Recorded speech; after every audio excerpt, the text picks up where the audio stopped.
Kontra rito, kontra roon. Bakit? Politika lang ang mahalaga sa kanila eh. Hindi paglilingkod. Kaya ako naman nagawa dati yun eh. Patulad niya, sila Chihuahua. Kasama ko naman sila nung araw eh. Oh, nagawa ko ba yung dapat kong gawin? Eh, sabi naman nila yung tama. Inaprobahan nga nila. Ngayon, mali nga.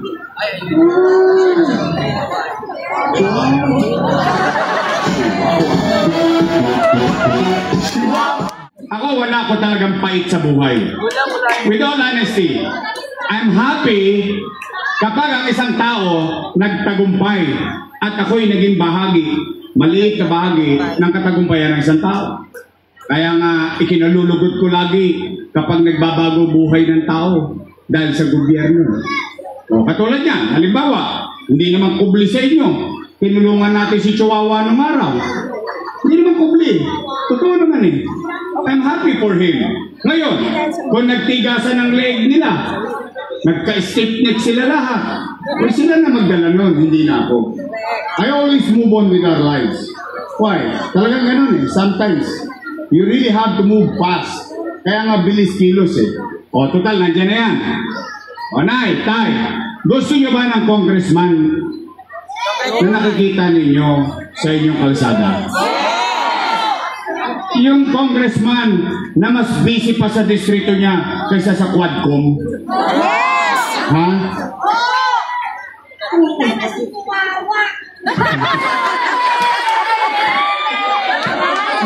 Hindi. O, total, natulungan na natin siya. O, we move on. Pwede ba? Pakisuyo ko lang. Personal request ko lang sa inyo. Pwede ba pagpahingay na natin si Chihuahua? Promise? Wala namang buting na idulot sa inyo yun.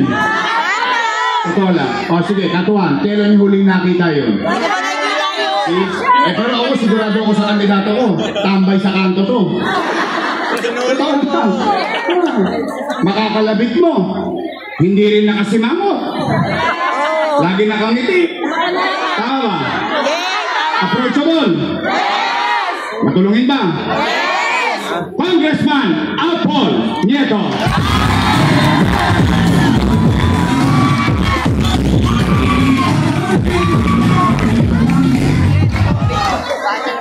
Ang aking Vice Mayor, graduate ng political science.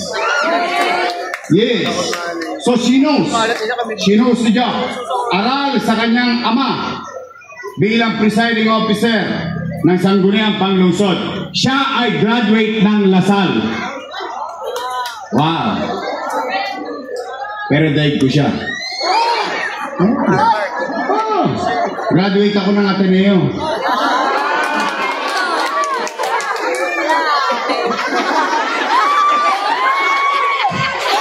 Yayamanin ba? Ba't parang ngayon yung maniwalang graduate ako Ateneo? Wala ba? Ay, magaling ako mag-English.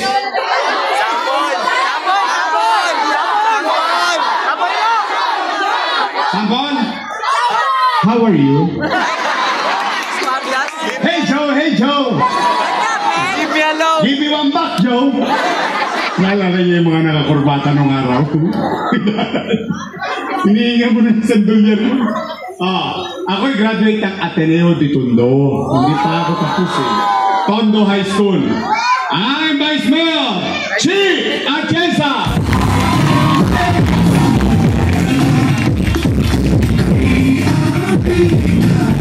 Your questions tayo? Yes! Ang Diyos, totoo lang, ako medyo nagpapanting na rin ang tenga ko, sa totoo lang. Kasi parang walang gobyerno. Saan ka nakakita? Ha? Driver ng jeep, dadakmain ng 4 na bata, yung kinitang barya. Broad daylight. Kawawa naman. Ano ba naman klaseng gobyerno tayo? Hindi. Anak ninyo, galing sa trabaho.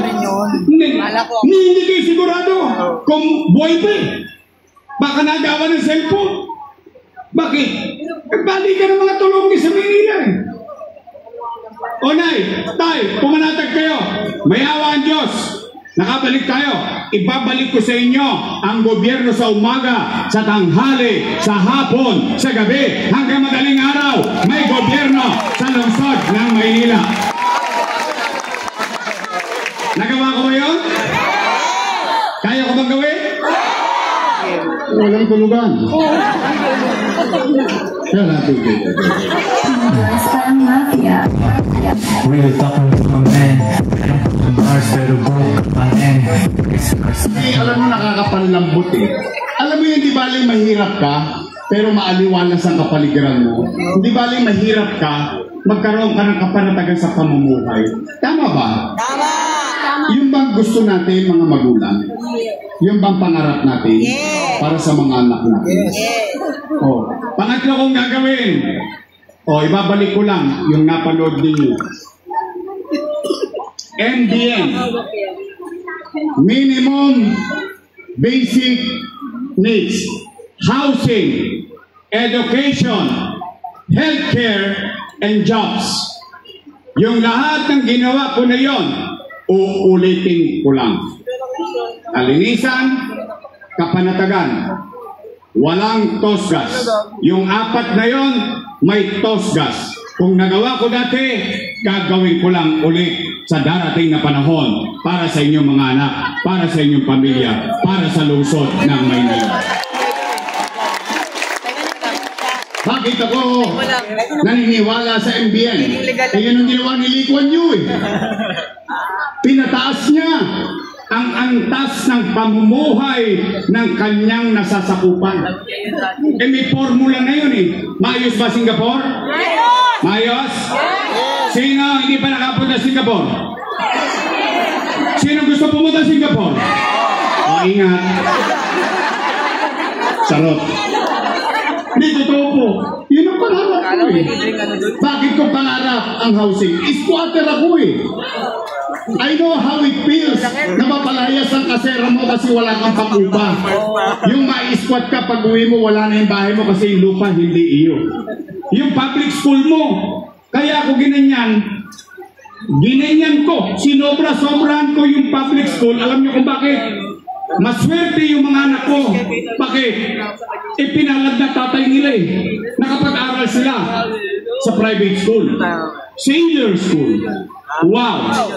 Diyos ko, apakamahal. Maganda ba eskwela nila? Sobrang ganda. Oh, masama ba naman mangarap ako bilang mayor na inatikman ng anak ko, matikman din ng mga anak ninyo? Ito lang, real talk lang. Ito lang, Nay. Kaya po, Nay, Tay, gusto niyo po ba talaga akong bumalik? Talaga? Ramis? Pwede ba makisuyo? Pwede ba? Your Miss Choice na lang tayo.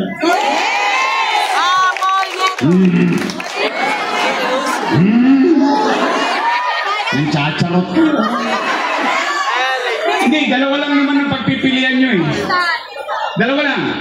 Dalawang grupo lang yan. Unang grupo, Your Miss Choice. Matamis. Yung kabilang grupo, Ladies Choice.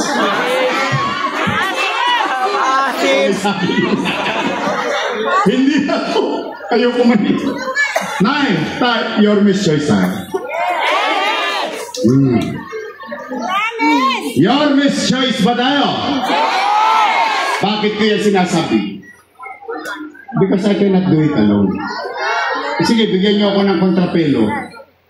Puro kontra lang yan. Kontra dito, kontra ron. Bakit? Politika lang ang mahalaga sa kanila eh. Hindi paglilingkod. Kaya ako naman nagawa dati yun eh. Patulad niya, sila Chihuahua. Kasama ko naman sila nung araw eh. Oh, nagawa ko ba yung dapat kong gawin? Eh, sabi naman nila yung tama. Inaprobahan nga nila. Ngayon, mali na.